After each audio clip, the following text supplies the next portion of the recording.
This week on Catholic Pour-Over. And I remember one of the boys who's discerning saying to me afterwards, he goes, "Oh my gosh, like, if this is what being a priest is like, this is the coolest thing." And I'm like, well, this isn't all that it's like. I am so happy to welcome Deacon Mark Tomecko to Catholic Pour-Over. Not only is he the deacon at Holy Name High School, but he is my classmate from Holy Name High School, the class of 1994. So Marie and I welcome you, Deacon Mark, to the show. Well, thank you for having me. Glad to be here.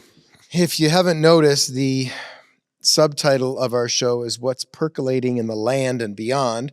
And everyone in Cleveland knows Cleveland is also called the land. So I wanted to do a little bit of, cultural news, what's happened recently. So since we met last, the Cavs got knocked out of the playoffs by the Knicks, but not before they played Game 3 at Rocket Mortgage Fieldhouse, and Taylor Swift and Travis Kelce showed up. I think that was the biggest news of the night. It was the biggest news of the night. And you texted me. Yeah. And I said, I've got a story to tell. So I wanted to tell this story because it has to do with Holy Name High School. All right, let's hear it. So I had a wedding that afternoon at 1:30 in the afternoon at St. Ignatius of Antioch.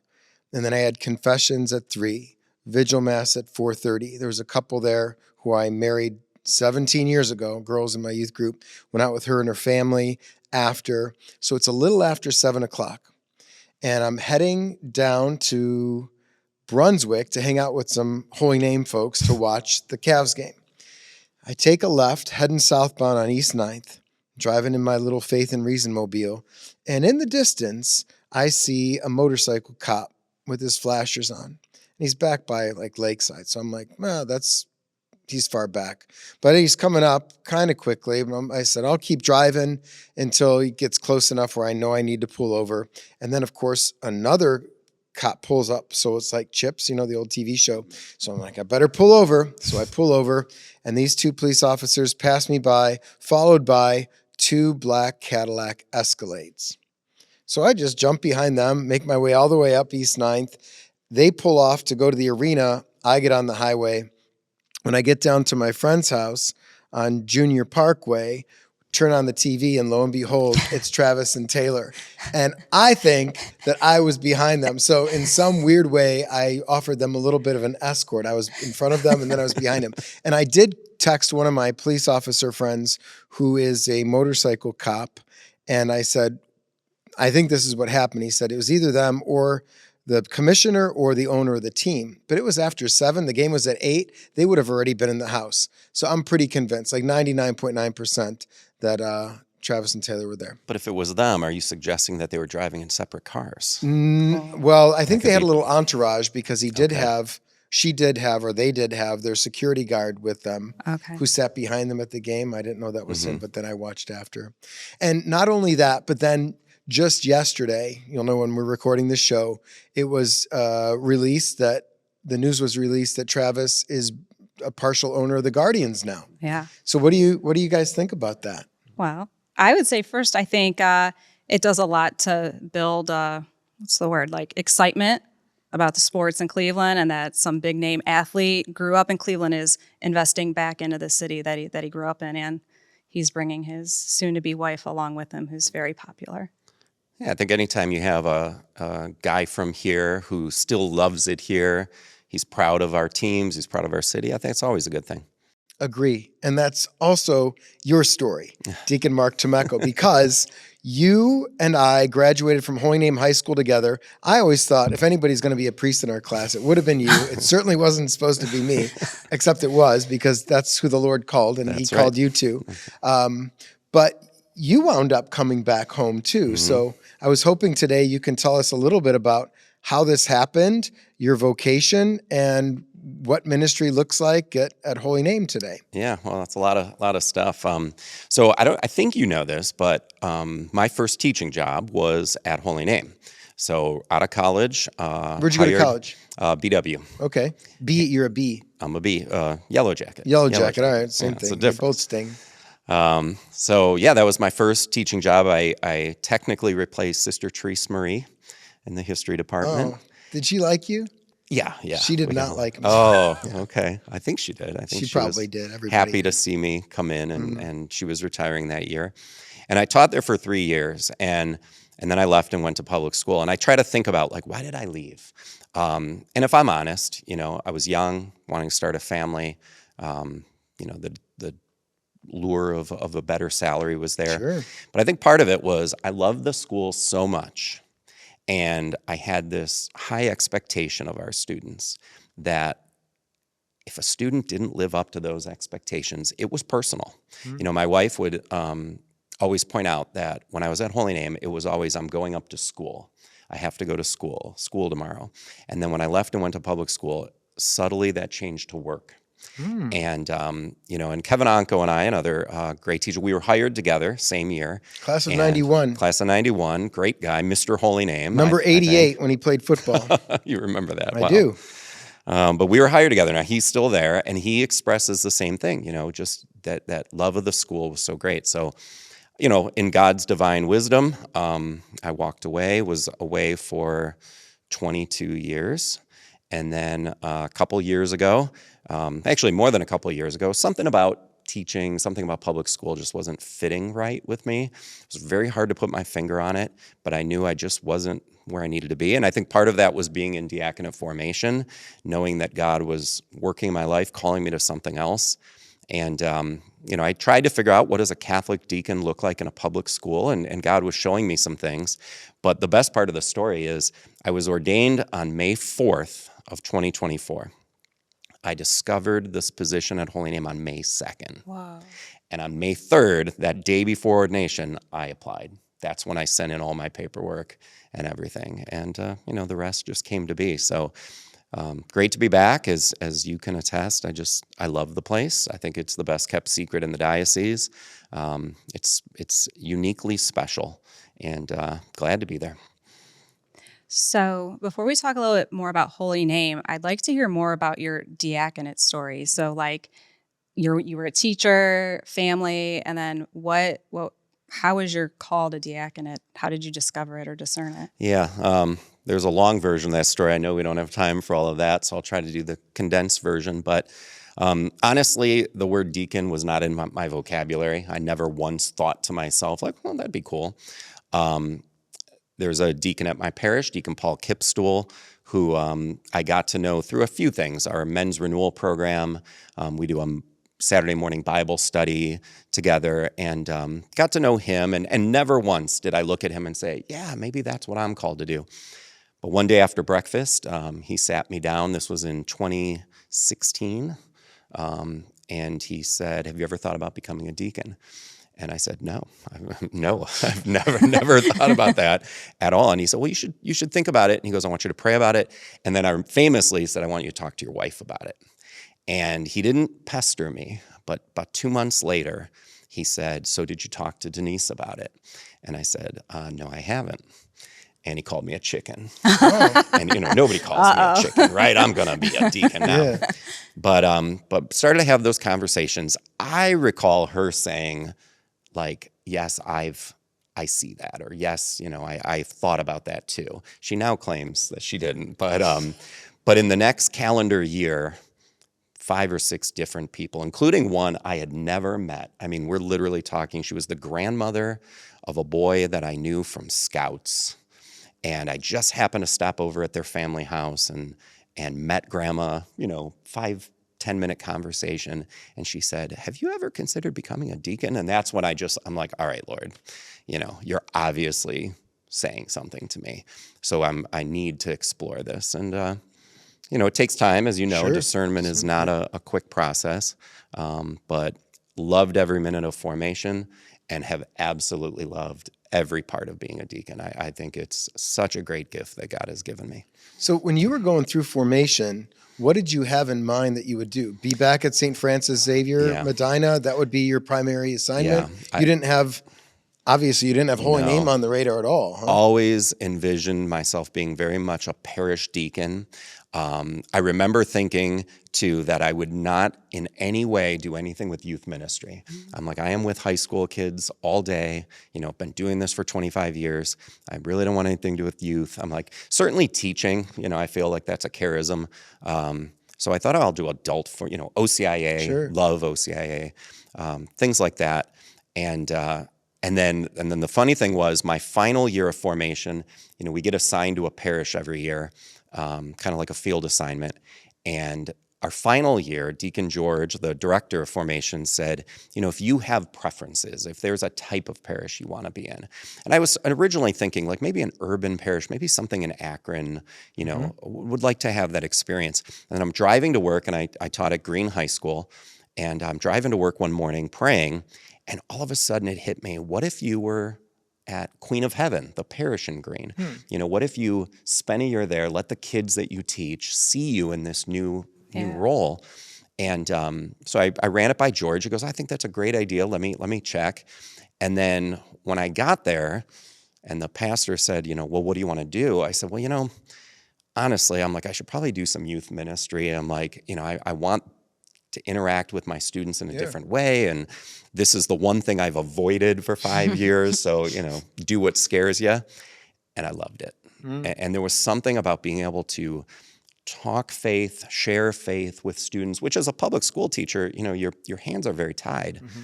And there was something about that I felt, this is what I want to do. Still not thinking I would leave public school, still not thinking I'd come back home to Holy Name. But, just looking at all those little seeds God was planting. And then, as I said earlier, the job appeared right at ordination time. And I'm like, all right, this is too perfect to not be a divine plan. So your role at Holy Name, can you describe it? Because it's not just campus ministry, right? Doesn't it entail a lot more? Yeah. So I would say my fancy title is Director of Mission and Formation, but that's a mouthful. So I rarely say that. I usually just say campus minister. But yeah, the way I view it, I hope I'm correct, is that, my job is to promote the faith formation of our students, our staff, our families, and our alumni. All matters related to faith. Certainly I should have a voice in. I think also, when the position was created and formed, and as I read the job description, I think they assumed it would be a lay person doing it. And being a deacon, I didn't realize at the time, but it's allowed me to do more and play a different role. So there's a hint of chaplaincy to it.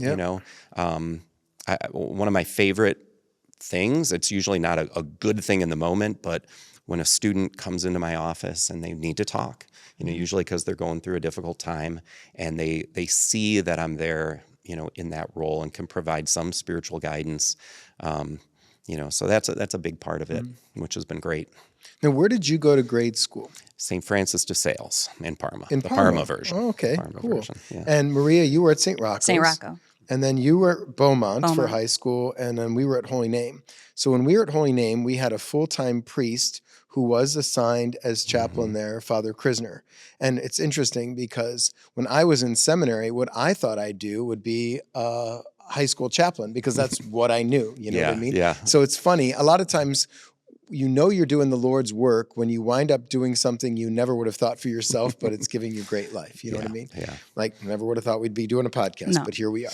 So after Father Krisner left, he became the pastor at St. Colette's. It's probably around 07 or 06? 07, yeah. 07, yeah, because it was as I was leaving Hudson, my first assignment. And then he was never replaced by a priest, even part-time.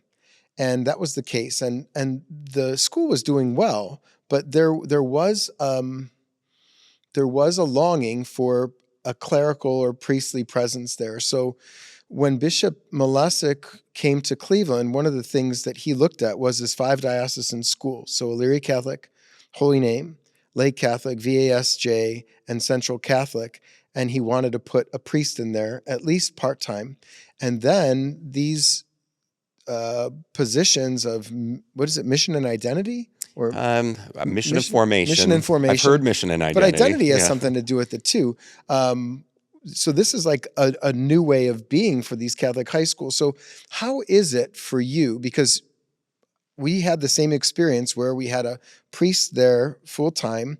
There's not a priest there full time now, but there is a deacon. And then you did have Father Josh Korak. Most recently, you had Father Joe Menkhaus. You're going to get another priest signed for a couple years to come in for a little while. So how does that look? And how is that different? And how is it the same? Can you talk about that a little bit? Yeah, it is a nice, first of all, let me say that those in my role at the other diocesan high schools, and I know you know several of them well, are phenomenal people. Yeah. And what they're doing, is amazing, and they've been so helpful to me because I walked into this, I'm like, I've never done youth ministry, let alone campus ministry or anything. So helpful, wonderful people. But yeah, that partnership that I've had with Father Joe these past 2 years have been incredible. He said to me one time, he goes, it's really nice. It's like he can come in and he's 20 minutes away.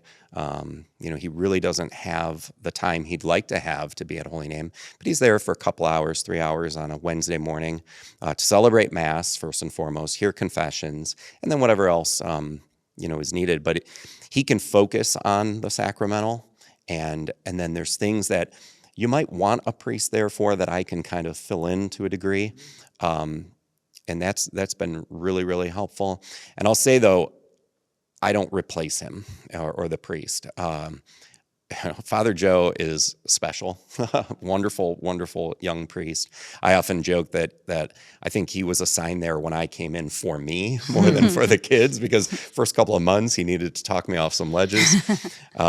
But he is such a dynamic priest, and the kids need that, and they need to see that. I think it's the reason that we have a young man going to the seminary this fall. We have several others discerning.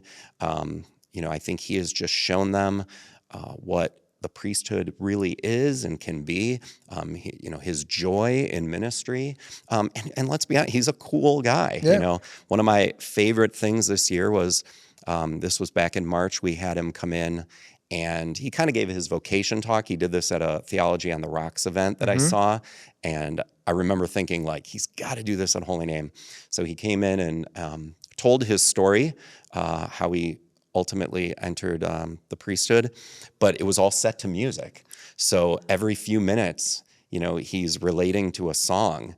And I think at one point he's playing Green Day. He's playing Taylor Swift because he liked a girl who liked Taylor Swift. So he had to learn the whole Taylor Swift catalog.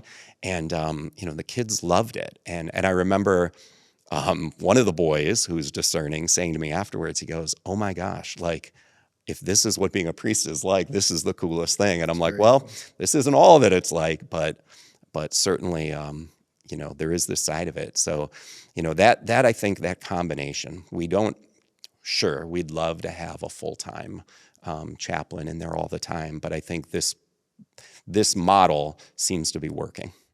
So that story reminds me of an experience I had in high school. So I went to all-girl high school. There was campus ministry, and they would bring in neighboring priests for school mass.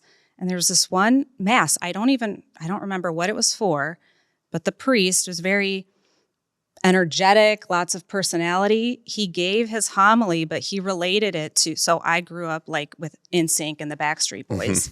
And he related it to the Backstreet Boys, I Want It That Way. Just God's love for you is like what the Backstreet Boys are singing. And I remember that all the time. Every time I hear that song, it takes me back to this high school mass sitting in Beaumont's gym. Yeah. And I think one of our last chapel masses, we each of our weekly chapel masses, we invite a team or a club especially to that mass, and then we give a blessing of them and so on. And one of the last ones were for the kids in the musical, and so Father Joe's preaching that day, and he's talking about his time being in high school, being in the musicals. As a guy who also was an athlete, he's done it all in high school, so he can relate to all these kids. But at one point, he was talking about how senior year they did High School Musical, and he did the dance. I don't know it, but the dance that is very familiar. And I'm sitting there going oh my gosh, our chaplain right now is doing the dance to High School Musical, and these kids are eating it up. So yeah, the difference a priest or any religious can make in a teenager's life is amazing. Young people often think that we drop out of the sky, and we don't come from families, and we didn't have normal human experiences. Yeah. And so the littlest thing can go the furthest way. And I remember being an 8th grader at Incarnate Word Academy, and the altar servers would have a picnic at the end of the year with Father Basil, and we'd play baseball. And he wore a Houston Astros hat, and he smoked cigarettes. But it was just like, we're playing baseball with the priest. Oh my gosh. And today, like, I do all sorts of things. I don't think anything of it, but I think for young people to see the humanity of the priesthood is really important. And I think I learned that from Father Krisner. And I said that to him before he died. I said, you showed me like Christ's human face of his priesthood, because I always thought the priest was up here or out there, and I could never talk to a priest because they were just too far away. Yeah. And he brought Christ close to me in his own flesh. And I thought that was so important. And I'm so happy that that's what's happening at Holy Name now with you. I mean, even, you're the deacon. People are probably like, oh, I hung out with Deacon Mark today.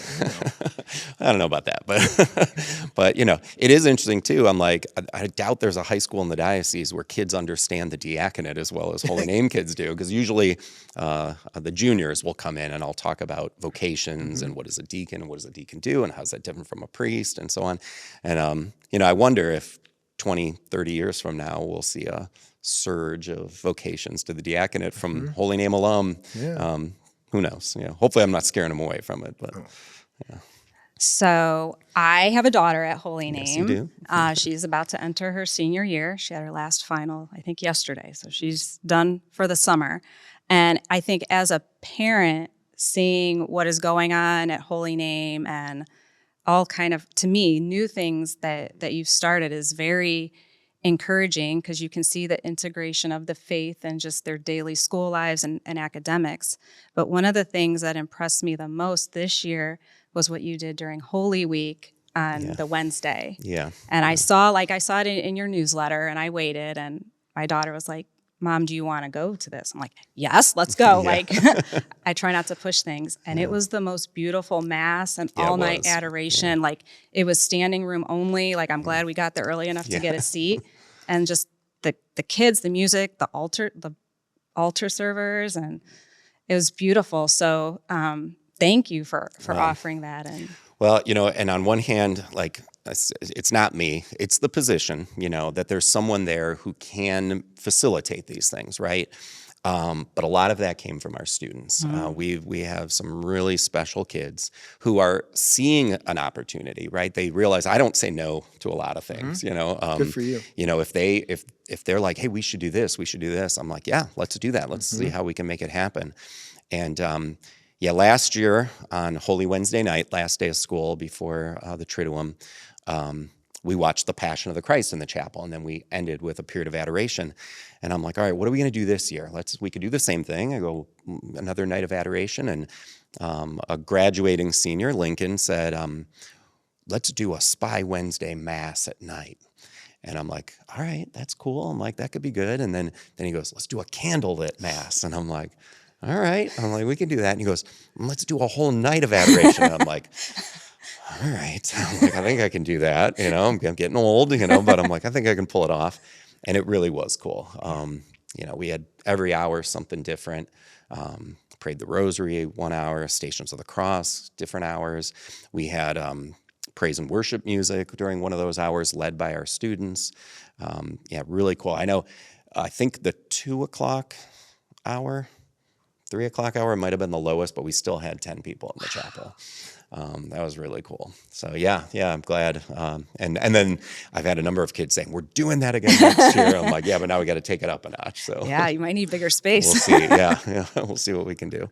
Well, I know one of the plans that at least is in your mind or in your heart, even though it hasn't been totally formulated yet, is to do some collaboration with our friend Sarah Lanzola at Elyria Catholic during this year of St. Francis, maybe visiting OLA and the Poor Clare Monastery. I just sent them tons of ice cream, by the way. So, okay. And there'll be another batch coming in October. But I love that you two are beginning collaborations Mm-hmm. between the high schools, and you even said with our arch rival Padua Yeah. to do some things with them too. And I think that really embodies the spirit of Bishop Molesick's pastoral letter, where yes, you want to be proud of your parish, but you are also part of a bigger diocese, and you want to make sure that you are building up the body of Christ around you. And so Catholic schools are for other Catholic schools, and parishes are for other parishes because we work best together. And I thank you for doing just that, because I think that's so good for our local church. Yeah. Well, Sarah at Lyra Catholic, Sarah at Padua, they make it easy. Great people to work with. And yeah, I think we can do great things together. Yeah, we're going to be rivals on the field, Sure. that type of thing. But let's get our kids together. We've talked about maybe doing some retreats together, and sharing resources and ideas and all of that. So yeah, great. Yeah. Well, thank you for all you do. Thank you for your yes to the vocation of the diaconate, to returning back to Holy Name, and for, I think, letting the kids lead and empowering them to I think love their faith and take it on and take their own responsibility as they grow into young adults. Yeah, well, that's the goal. Let the kids lead, and so far so good. I'm liking what we're seeing. Yeah, All hail Holy Name. that's right. To loyal hearts we proclaim.